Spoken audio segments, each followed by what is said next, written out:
Too much pink energy is dangerous. It is a good day to be a Pink Ranger fan. The 36th episode of Bakuage Sentai Boonboomger is out. We've just had a week's break. I know this channel has had like a 3 to 4 weeks break, but we are back with Boonboomger content. Mira now has a job at Toys R Us. We know she's been job hunting like this entire time, but she now has a Toys R Us job, which to me looks just jarring. Like, I think mainly because in like TV over here, there's not a lot of like actual brands in them, but also just we don't have Toys R Us anymore. Or well, we kind of do. Like we have like a book / stationery shop called WH Smith's, and Toys R Us is now a part of that, but it ain't as good as what it used to be like back in the day. But anyway, Mira works at Toys R Us now, and so does her friend Aki. Now Aki is somebody that Mira's apparently known for a very long time, since school, and she has a job at Toys R Us as well. Trouble is with Aki is that she always wanted to be a performer. She was born for the stage, yet having the job at Toys R Us because she had to, because she had no other way to make money and her parents forced her into it. She's depressed about it, which is quite sad. But, of course, she works with Mira, and Mira is a Boonboomger, and Aki is well jealous of that. So Mira has just come from a battle in the Boon champion mech, and he goes to Toys R Us. She's just going to carry on her shift as normal, but of course everyone is like congratulating her and just saying thank you, because they know she's Boon Pink. They don't conceal their identities in this. And Aki is quite upset about this, and she's like, look, I'm about to go on my break, you're about to go to work, do you want me to just hold on to the BunChanger for you? And Mira's like, yeah, sure, why would that be an issue? Just gives her the BunChanger, and you just know from this point that it's not a good idea and that stuff's about to go down. So they finish their shift and they bump into Joe in just the city centre where he's doing his police duties, and they also then bump into Taya, and Mira's like, hey Aggie, look, this is Boon Red and Boon Black, like these are my friends, like, you know, blah blah blah, we've just had a conversation about Boonboomgers, these are also Boonboomgers. And Mira's talking to them and just being like, you know, obviously this is the best thing that's ever happened to me, like ever, like really rubbing it in, unintentionally, don't get me wrong, but really rubbing it in. And you see Aki look into her bag, and the BunChanger's still in there, and she's very aware of it, and all of a sudden, she has to go. She steals the changer. What a bad friend. You know, I had a friend when I was a kid who would, like, constantly steal wrestling figures from me, to the one point where, like, my mother caught him, and he was like, oh, yeah, Nathan said that I can just borrow it, and she was like, okay, cool. And I remember I caught him once. He was like, I was like, what are you doing? And he was just like, oh, I was just putting it away for you. I was like, get out of it. Anyway, so the change has been stolen, and we cut to the three-wheelers, to Decatrade, Itasha, and Yorokar, and they are completely lost, because once again, this race, he's just been finished off by the Boonboomgers in the episode before. That is Mad Rex that they've lost. They've lost Cannonbog. They then gained Disrace and regained Mad Rex. They then lost Mad Rex again, and now they've lost Disrace, and they're just helpless. They're like, what are we going to do? And they decide to take matters into their own hands, and they just create some Hirashalians. They just do it straight up, which they've always had the power to do. I mean, it's always Natasha using the key anyway, but they're just like, this is our plan now. This is our turf. So there are some new monsters. Joe sees this, and he's alerted the other team, and Mira realizes she doesn't have her changer. She knows where it is. She knows that Aki will still have it. She tries to ring her. Aki just watches the phone ring. She just watches the phone ring and just like keeps the changer, and you just sat there like, what is going on? Because we've seen the previews for this episode. We know what's coming. Nevertheless, even without her changer, Mira runs into action with Taya. But as they get there, so is Aki, and she's there with the changer, and it is go time. She bunes once, she bunes twice, she bunes 3 times. Funny, just it reminds me of that scene from Once and Always where Min tries to morph, which you just can't, but like this is just 10 times like more secondhand embarrassment. Of course, the thing she's missing is that there's the little dial underneath that needs to be either pushed across your arm or just, you know, I know there's different ways people do it, but that dial needs to be spun in order for it to be activated, as we know. And in this entire interaction, when she's fussing about trying to morph, she's straight up almost killed. Like, literally, the blast is heading her way, but Sakato arrives, and we know that he's randomly got super speed, which apparently they all do. I think we saw Ishiro with super speed at some point, but like Sakato's the only one that really uses it, and I still don't think we know whether he's got that connected to his powers or whether that's just something he gained in space beforehand. I don't know. I'm gonna assume it's to do with his powers, but anyway, he saves her, and Mira takes her and runs her to safety. And now, just before we cut to more with Mira and Aki, we get this.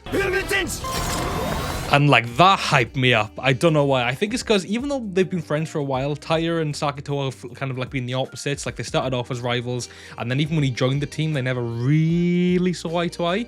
But I don't know, that like pumped me up. And then there wasn't really any fight because we cut straight to Aki and Mira. They do end up having a small argument because Aki's like, look, your life's so perfect and I'm struggling because I want to be in theatre, but instead I'm working at Toys R Us. And she's like, bro, what do you mean my life's perfect? I've always looked up to you. You found your place on the stage years ago when I was still trying to figure out who I was, blah, blah, blah. Basically saying that being a Boonboomger isn't like better than what she's doing. That just happens to be like what she found herself to fit in.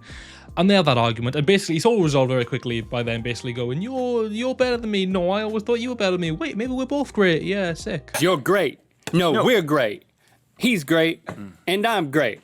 We're both great! And now that they've made up and Aki is safe, it is time for Mira to join the battle. This next henshin sequence, right? There are so many henshins throughout the show that I've said in reaction videos and in review videos like this, where I'm like, this was peak, this was peak, this was peak.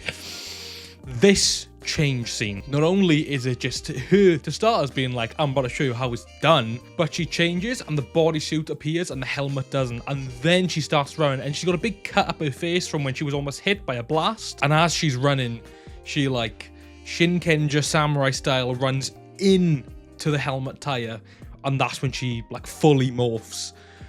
Peak pop off queen. That is how it is done. That is a morph. And while she is fighting these bad guys, she's obviously got her Bune champion jacket, and she uses one of the power-ups to duplicate herself so that there's 2 pink rangers. Now, this is cool nonetheless, but we were definitely clickbaited with the promos. You know, we see Aki with the changer, we then see 2 pink rangers. I thought somehow Aki was going to be able to morph. In the back of my head, I already had my questions like, how can she morph? How can she get the champion jacket? They were made individually. Obviously, that's now all just being crushed. It wasn't Aki, which I think that works better. I do think it wouldn't have made sense for her to be able to morph as well as Mira, and I do think the fact that she just split in half makes sense. And it's also a good parallel on the episode as well. Like, you know, there was a back and forth between who is going to be the Pink Ranger in this episode. Obviously, you know, even Aki says, like, realistically, you are Bune Pink.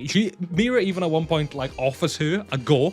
She's like, do you want to try it? And she's like, nah, it's good, it's fine. But yeah, that was sick nonetheless. And then all the Boonboomgers just come together to tap on Mira's back to let her harness the power of, I think it's called the Bune Champion Drive mode, which literally only, I think, Taya and Genba have used so far. Taya used it the first time they got the jackets, and then Genba used it to get Disrace, which, peak full circle moment. Closing off lap 3, so good. And yeah, Mira defeats the bad guys, of course, until Yaraka vomits out starbursts and they become big, to which they call on the Bune Champion Robo Formation Zord thing. It's very clear that that's going to just be a constant thing now going on. We had 119 up until the next new thing, and now the next new thing is here. We're going to keep having that. And I don't mind, because not only do I think that shade of blue is just very nice, but having like all of their tires on like the top half of the zone, I don't know, I think that's really cool. And I like the different formations. I've said it before, I like the fact that came from a Tokuja Zord too.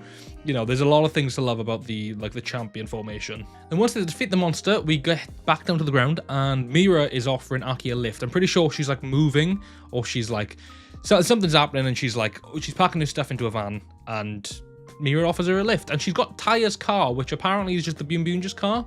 I was under the impression it was just Taya's car, I guess, I don't know, communism. And they have like this heart-to-heart conversation in the car about like taking control of the wheel for yourself, which is a conversation that has happened a lot throughout this show, so I'm not surprised. We're then left on one of the biggest hit cliffhangers, right? Because I forgot to mention earlier in the episode, Sakito, Genba, and Bundi are with the ISA. They're with the girl from the ISA, whose name I keep forgetting, and like the big boss man who's clearly like suspicious, like there's something going on with him. And he's there with Sakito, Genba, and Bundi, which questioning the aliens. Yeah, I see how you doing it. Don't approve, I don't approve. And they're basically asking questions about Disrace and Spinder and everything to do with the Hirish aliens.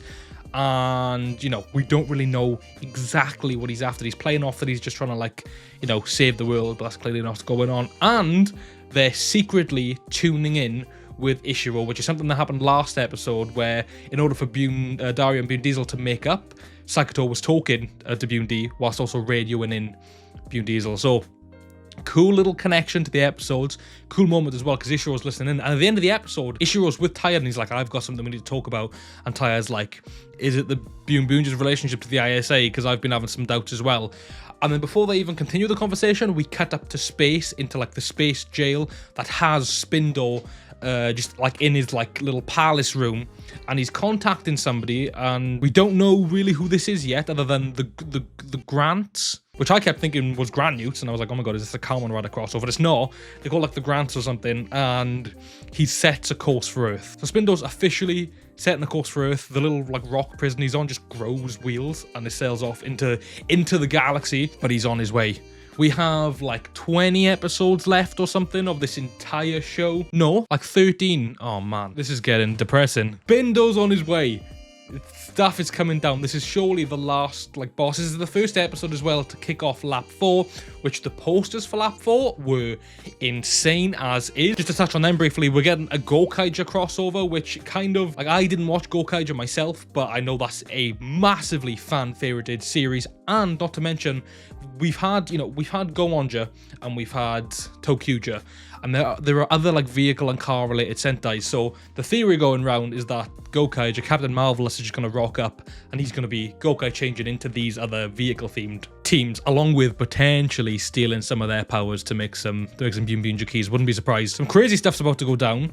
We're really getting into it straight away in Lap 4. This episode may have seemed filler to some people, not to me. They're just a cute little premise of an episode with like a lot going on behind the scenes. So I'm excited for where this is going to go forward. Next episode looks insane. I don't usually like to go too much into the previews for next week, but Taya and Ishiro having a demorphed sword battle looks insane. Clearly something's going on. They clearly have some information. I need to know what it is. I can't wait till next week, but I suppose I've got to. Let me know your thoughts of this week's episode of Boonboomger in the comments down below.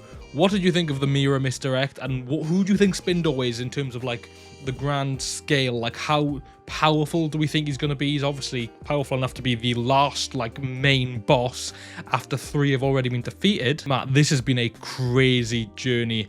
I'm looking forward to seeing where it goes. I'm not looking forward to the show ending. I know we've got Gojuja around the corner. I don't want the show to end. But thank you so much for watching again. Let me know your thoughts in the comments down below, and I will see you very soon for either another Boonboomger video, another Sentai video, another Power Rangers video, or just a random video if you care enough. I don't know. I know some of you guys do. Thanks again, and I'll see you very soon.